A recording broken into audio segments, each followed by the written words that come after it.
Hey friends, welcome back to the Maranatha Global Bible Study on the book of Revelation. This is going to be my last session in the series. Guys, thank you so much to all of those of you who stuck it out. I hinted at my last session that it might be my last. I said I might do one more. Gabe hinted or indicated that I would be doing one final session, and so this will be it. This session, it's actually more of dessert. It's not like this deep, heavy study. To me, it's fun. It's interesting. It's dessert. I'll just put it that way. This is not the main course, but it is dessert. So we've now reached the end of the book of Revelation, and there's something really fun here. Now, let me just say this. What I'm about to teach is largely something that I have stolen because I heard this individual teach on this subject. Just a YouTube video was recommended to me, and I was fascinated. I was like, this is so cool. Like, I'm really into this stuff. But it was a video that I watched by British Bible teacher David Pawson. I just have to take a moment to praise David Pawson. He was one of the most amazing Bible teachers of the last century. There's a lot of people that have never heard of him. If you've never listened to him, partake. I'm not saying that I necessarily agree with everything that he's ever taught, but the man was an amazing Bible teacher and a man of integrity, such an incredible class act. And he finished strong. He just passed away just a couple years ago.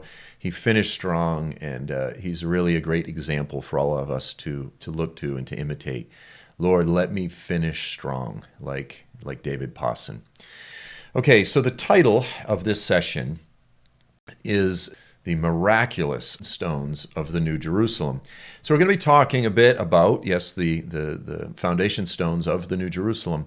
We're also going to be talking a bit about light. This is, to me, it's actually a really fascinating subject. So I've talked about this a bit because the past couple of years I've been gripped by the issue of light. Because as I've studied the return of Jesus, or you could say the coming of God, as it's described throughout the Old Testament. Okay, so I've taught on this extensively. I'm not going to, go over it all here. But really, you have these numerous texts throughout the Old Testament that portrays God as coming from heaven, shining and radiating like the sun, like the morning light, shining over the tall and mighty mountains to the south of Israel, over the mighty Mount Seir and Mount Paran and Mount Sinai itself, radiating like the morning sun. You see language speaking of the coming of God, and it's as though it's almost like, well, wait a minute, is this the sun? No, it's not the sun. It's like the sun, shining in radiant glory and light, but it's God himself. And then as you study these things, you realize that the New Testament writers, that Jesus, John, Peter, and Paul, they all look to this language on all of these passages, this imagery, and they apply it to the return of Jesus. And so then, as you see in Matthew 16, verse 27, Jesus says, when the Son of Man, referring to himself, comes from heaven in the glory of his Father. Later in Matthew 19, he says, when the Son of Man comes in his own glory. Okay, so he comes shining in radiant light. In Matthew 24, Jesus says something very interesting. He goes, guys, my coming, it's not going to be something that comes that you'll miss if you're not paying attention. You're only going to connect with it by very careful watching and observing. It's not like some messianic movement that's going to be like, hey, did you hear? There's this guy, he's meeting out in the desert. We're going to go meet with him and listen to him. Or there's some special meeting in the inner rooms. It's not going to be like that at all. Jesus goes, look, when the Son of Man comes, it's going to be like, now most translations will say like the lightning that shoots even from the east to the west, but the more proper term there is like the rays of the morning sunlight as they're shining across the sky from the east to the west, the morning rays of light. It's going to be obvious. Like, you can't deny when the sun rises. It's going to be in your face, unmistakable. Every eye will see him, as it says, right, throughout the New Testament. The coming of the Lord is not going to become some secret, invisible, mystical event. I should just point that out. You have so many believers now teaching heresy, quite frankly, that Jesus came in judgment in 70 AD, and that he's already essentially come, that all of his coming text should be understood spiritually. Or some will say he already came, but he's also going to come, but we don't really know what that's going to be like and this type of thing. It's heretical nonsense. Okay, but I love these studies because God himself is consistently portrayed as actually being light. So I want to look at just a couple verses just before we jump in, talking about the nature of God, the nature of light. 1 John 1, verse 5. It says, "This is the message we have heard from him and proclaimed to you, that God is light." God himself is actually light, and in him there is no darkness at all. Now, the other thing that's really gripped me, I find it really fascinating, and this is going to sound weird, but the more that I study the Bible and really understand sort of the worldview of the Bible, and understand the distinction between a biblical worldview and a Greek pagan or Platonic, a Greek philosophical worldview, the more that I'm really fascinated by the nature of all things, reality. The Bible teaches that in the beginning God created the heavens and the earth, and they're both good.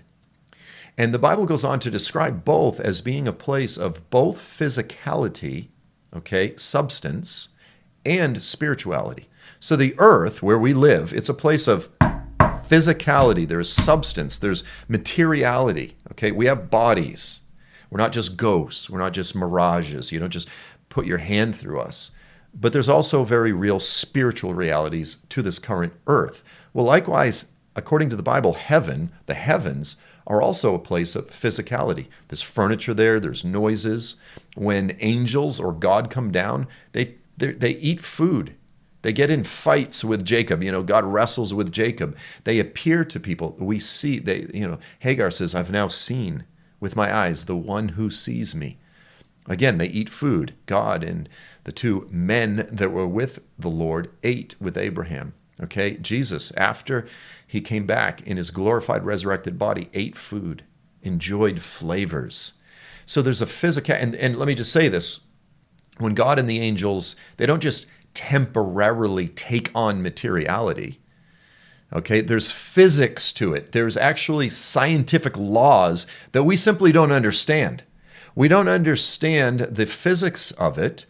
How do they eat food and then walk through a wall? Where'd the food go? What do they do with the food?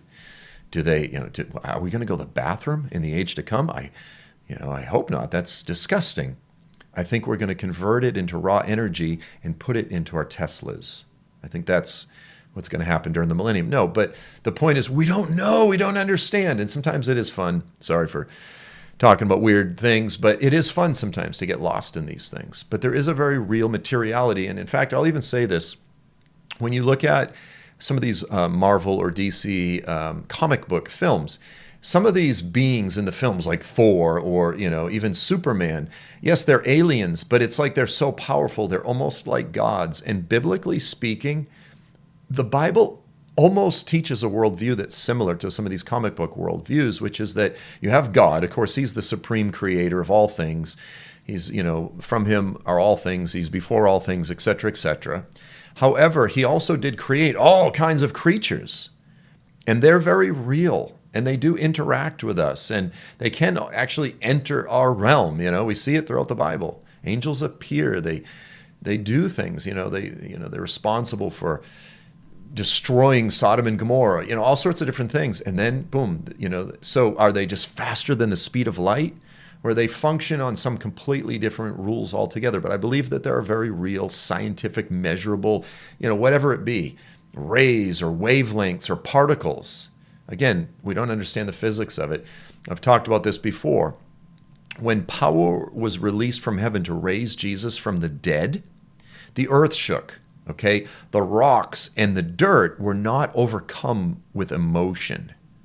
There was a very real physical, I would argue, measurable force of some kind.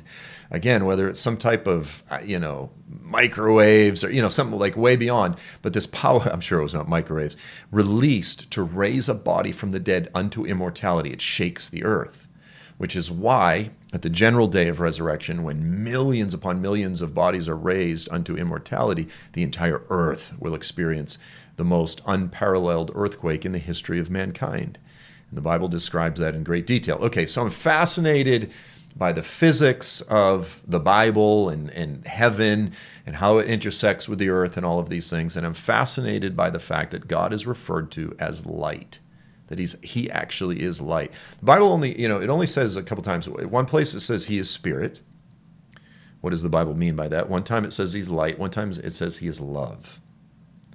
Those are really the only three things that it says God is, like where it almost seems to be speaking of his, like his makeup itself. He's love. He's the embodiment of love. He is light. And I don't remember the other thing I said. And in him there is no darkness. Okay, Psalm 104. Here it says the Lord wraps himself in light as with a garment. So like clothes, he's clothed with light. Again, 1 John says he is light. There's another passage, is it in Timothy, where it says God lives in unapproachable light. It says no one has ever seen God because he lives in unapproachable light. No one has ever seen him in his raw form, only when he veils himself, if you will. Okay, when Jesus took on flesh, that was God revealing himself. But in order for the unapproachable God to be seen by man, he has to limit or veil himself. Revelation requires lowering himself, condescending, so that we can know him. It's a beautiful thing. Then you have Isaiah 60. Isaiah 60 is a passage that speaks of the new heavens and the new earth. Now, I'm going to touch on a controversial and delicate theological subject here, which is after Jesus returns, our amillennialist friends, our amillennialist brothers and sisters, they'll say, well, immediately we enter the new heavens and the new earth and sort of the perfect state. Premillennialists, of which I am, and I believe the majority who are watching this are premillennialists, we believe there is a transitionary period. After Jesus returns, first you have the millennium, and then it transitions into the eternal state. Okay, now the Bible, this is where amillennialists and premillennialists often fight. The Bible often looks at a particular time period and it truncates it. It sort of summarizes it, and it just describes the age to come in very simplified forms, and it doesn't make the distinction between the millennium and the eternal state. And it does this, like, this is just something that normal human language does. I could point out other examples in the Bible, and we would go, oh yeah, but there's clearly, multiple events and time periods here, but it just summarizes it. It simplifies it. Well, the Bible does that a lot, again, with regard to the age to come. I want to be very clear. We're talking essentially about the eternal state after New Jerusalem comes down out of heaven, which I believe is after the millennium. After the millennium, okay? But here in Isaiah 60, it starts out and it's using language of all of the nations bringing their wealth and their glory up to Jerusalem because it's talking about the Messianic age. After Jesus returns, arise and shine, for your light has come. Your light has finally come. What light? The glory of the Lord, the return of Jesus. God has come to save Israel. Their king, the seed and the king of Israel, is now on the throne. Your light has come. The glory of the Lord is risen upon you, right? Deep darkness will cover the earth. Deep darkness will cover the peoples, but the Lord will shine like the shining of the sun upon you. Okay, and then it goes on and it describes the Gentiles bringing materials, building materials, all sorts of precious things up to Jerusalem to build the temple and to lay their offerings on the altar, which will be accepted. So you go, that sounds like the millennium, because you've got all these nations, there's a temple. But then as you move forward, it starts speaking, in Isaiah 60, it starts speaking more about the eternal state. Okay, so here it says, again, I believe speaking of the eternal state, it says, the sun shall no more, the sun shall be no more your light by day. During the day, you won't even need the sun. During the millennium, I believe there will be a sun. Okay, there's a temple. Here, there's no temple. It says, nor for brightness shall the moon give you its light, so you won't need the sun or the moon, but the Lord shall be your everlasting light. So the Lord himself will provide light to the entire cosmos during the eternal state, and your God will be your glory. Notice that light and glory interchangeable. Your sun shall be no more. Your sun shall no more go down, nor your moon withdraw itself. For the Lord will be your everlasting light, and your days of mourning shall be ended. So some poetic language mixed with some very literal language. It's sort of a combination of both. But in speaking of the age to come, God himself will be the light. Now we're going to turn to Revelation 21. We're also going to look a little bit at Revelation 22. Again, Gabe has gone over this in great detail, but I just want to read through the whole passage before we look at some of this fun stuff, some of the fun scientific stuff. So Revelation 21, beginning in verse 10 to 15. It said, John the Apostle says, he carried me away in the Spirit. So John is carried away in the Spirit to a very great and high mountain. This is Mount Zion. It's a literal place. And there in Mount Zion, this messenger angel showed me the holy city, Jerusalem, coming down out of heaven. So this holy city comes down, having the glory of God. There it is, the glory of God. It's the light of God. Her brilliance was like a very costly stone.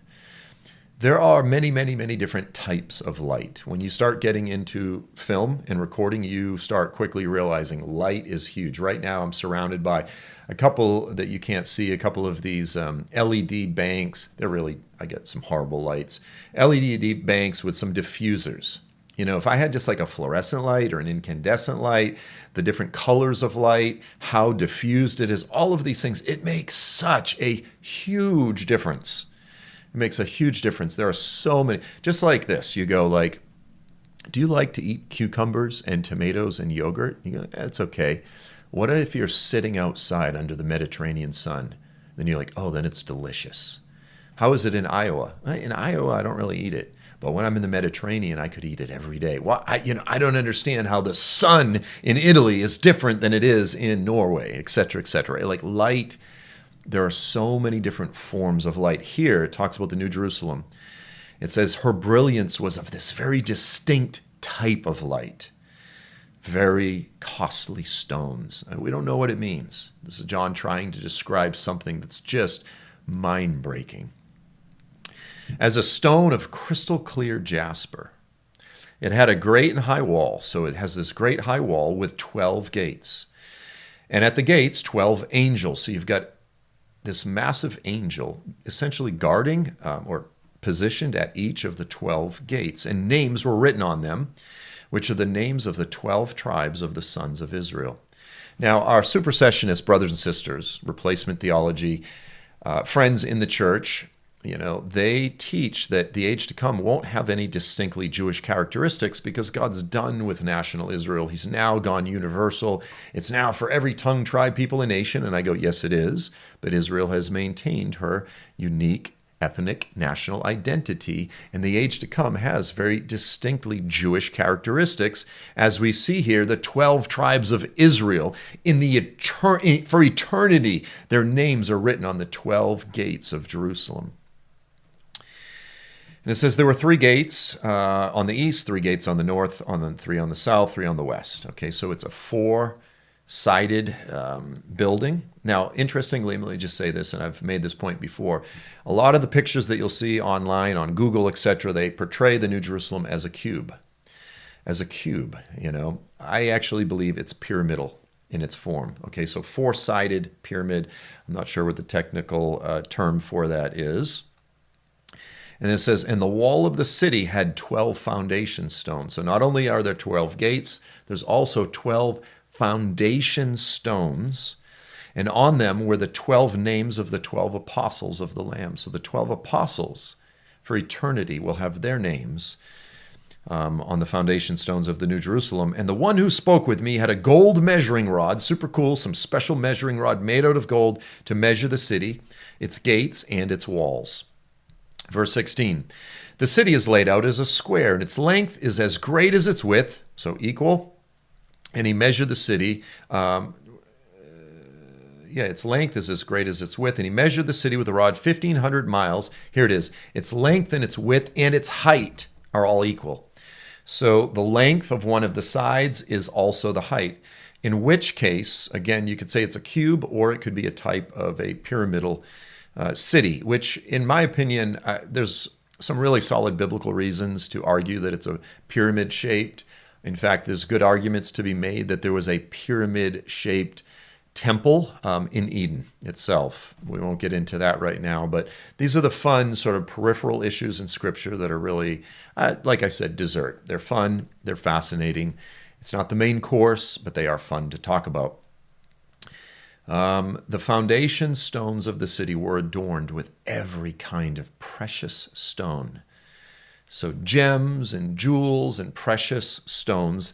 The first foundation stone was jasper, the second sapphire, the third chalcedony, the fourth emerald, the fifth sardonyx, the sixth sardius, the seventh chrysolite, the eighth beryl, topaz, chrysoprase, jacinth, amethyst, amethyst.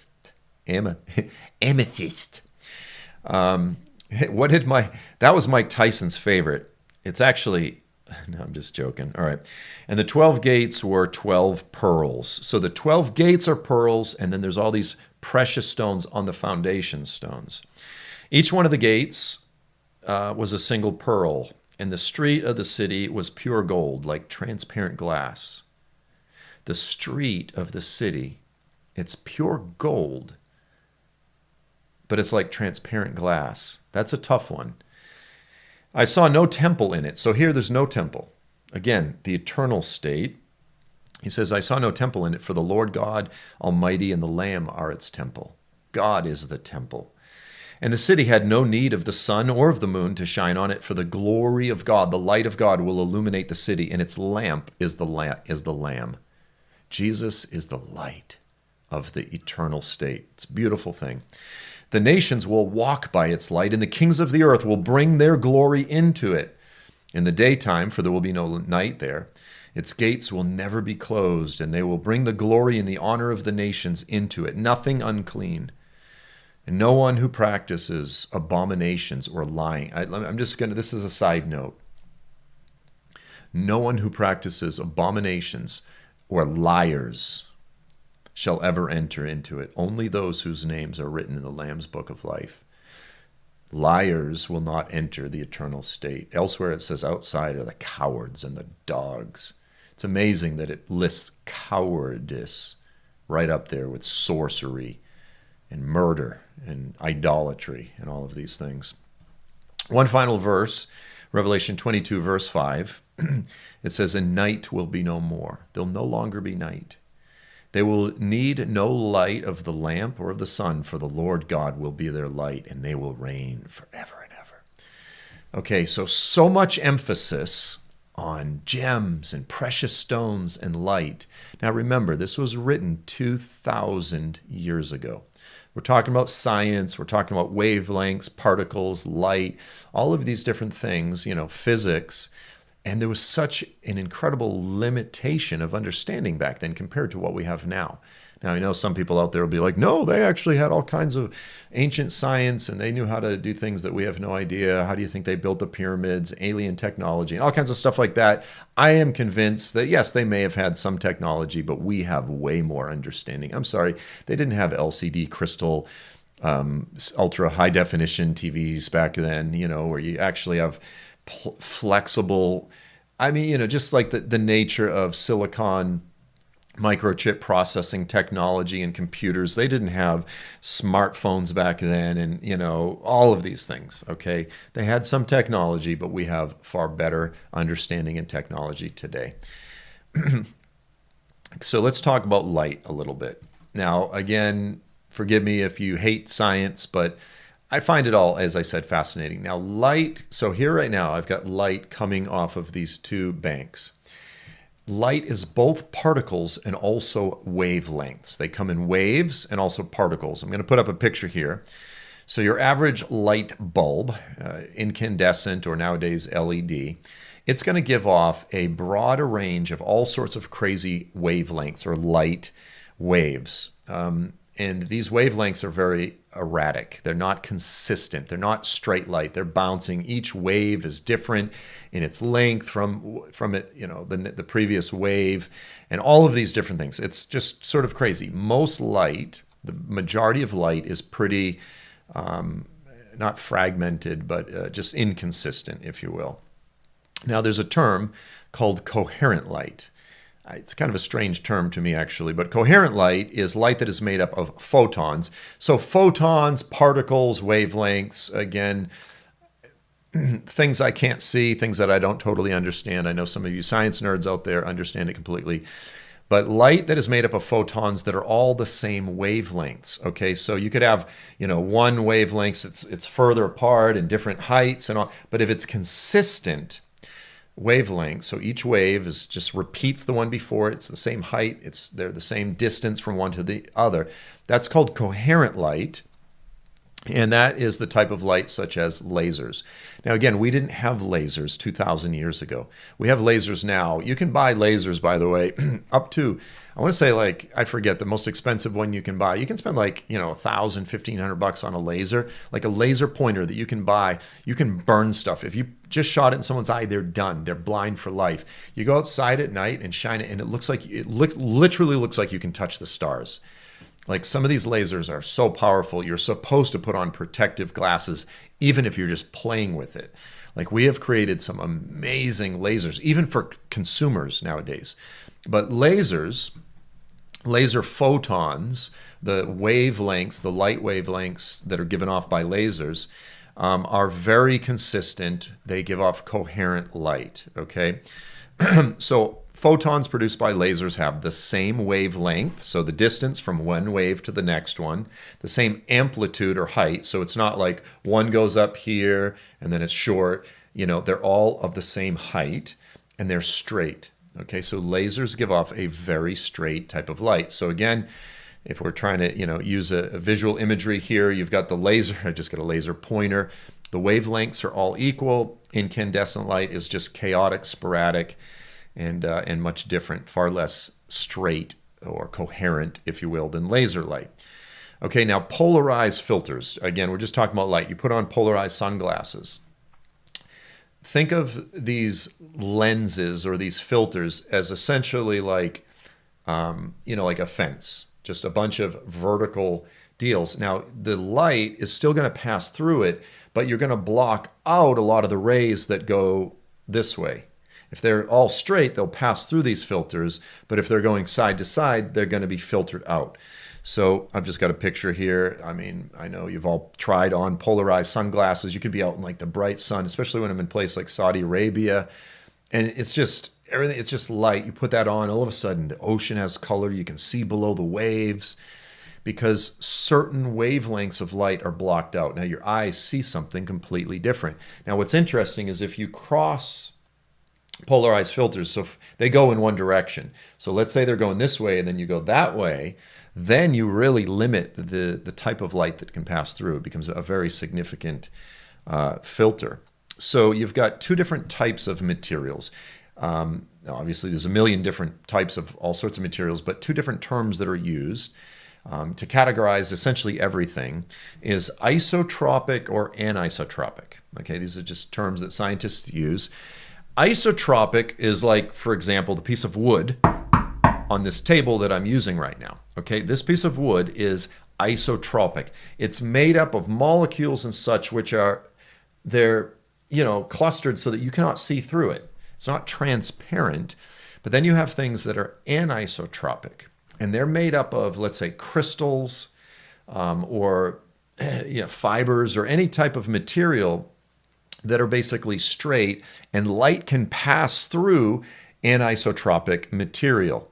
Isotropic, it cannot. So what's interesting is that there are some materials such as glass, such as diamonds. You would think diamonds, well, they're like one of the most precious, valuable stones. All sorts of garnets, okay? They can be transparent, but get this, if you hit them with a laser, they go dark. They go like black, no color. Now, if you have obviously a diamond and regular light hits it like a prism, you can get all sorts of rainbow color.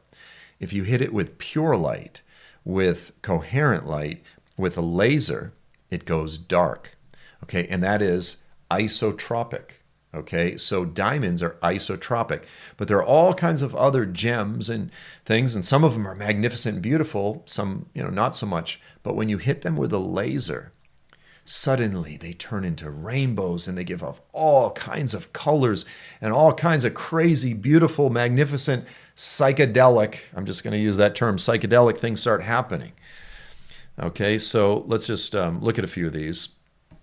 Anisotropic, jasper, emerald, chrysolite, chrysoprasus, I said chrysoprase, sapphire, sardonyx, beryl, jacinth. These are the stones that are used in the foundation stones that are listed in the book of Revelation. Okay, now here's a picture of what they look like when you hit them with a laser. Look at this. They all suddenly turn into something completely different, and they all become magnificent rainbow, brightly colored precious stones. Okay, so on the other hand, diamonds, any number of garnets, so almandine, pyrope, grossular, I'm not sure if it's pyrope or pyrope, spinel, fluorite, even glass, synthetic materials like cubic zirconia, they're isotropic. You hit them with a laser, they go black. They just go dull, like nothing happens. It's like blah. So here's the thing, and this is a shorter session, but again, I told you it's just fun. Is the foundation stones of the New Jerusalem 2,000 years ago? How could they have known? They only chose stones which are anisotropic, which, in other words, when they're hit with pure light, they change and become something far more magnificent. There's not a single one of the stones that are used in the foundation stones that are listed among the foundation stones which are isotropic. So you would think diamonds. Nope, diamonds aren't there. If we use the wisdom of man, surely we would put diamonds in there. Nope. 2,000 years ago, there was no way that the author of the book of Revelation could have ever known the difference between isotropic and anisotropic, because we didn't discover lasers until only recently. Lasers are a modern invention. Mankind, we did not have lasers back then. Now, again, unless you believe some crazy stuff that you can't prove about aliens or something. But if you believe, you can even have some crazy ideas. But the bottom line is we did not have lasers back then. And to me, this is it's a beautiful proof of the divine inspiration of the book of Revelation and the very Bible itself. And I love the fact that it understood, that the author, the divine author of the book of Revelation, understood the connection between these anisotropic precious stones and light, pure light.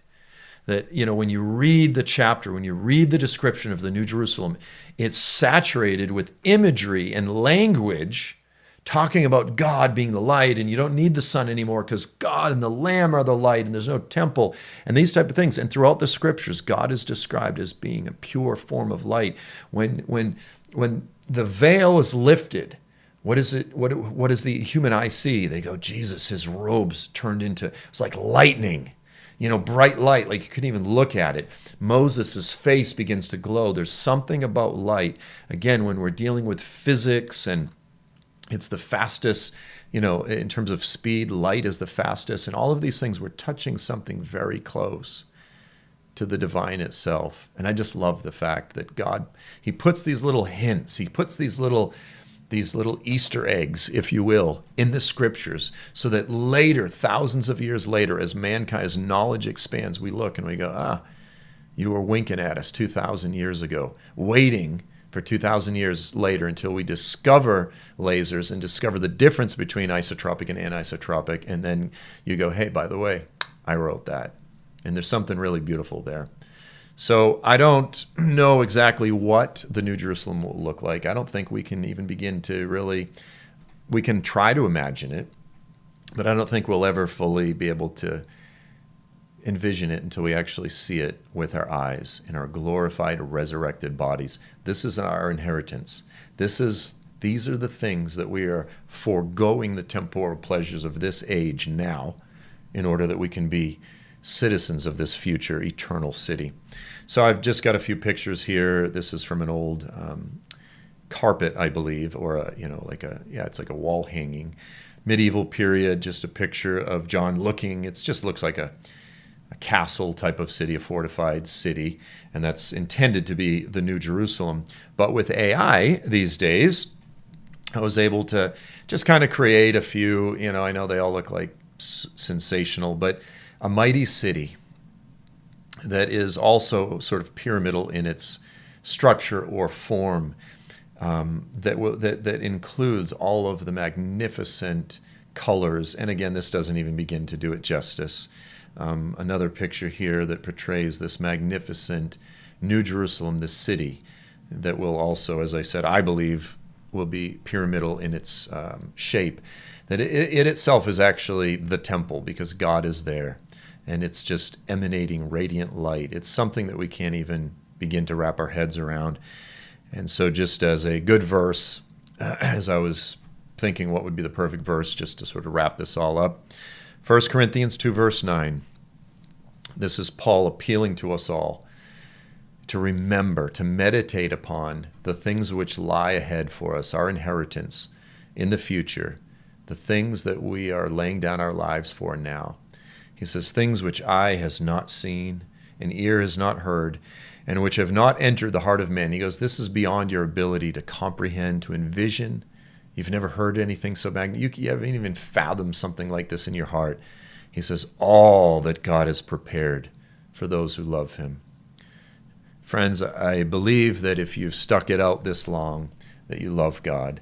And this is our inheritance. This is what we are dying for. It's what we're living for and what we're willing to die for. All of the things that God has prepared for us, we can't even fathom it. It'll all be worth it. It's been good to be with you guys. Of course, we're going to continue teaching. We love the scriptures, and we trust that you do as well. Thanks for sticking it out with me. God bless you all. Have a fantastic week. Maranatha.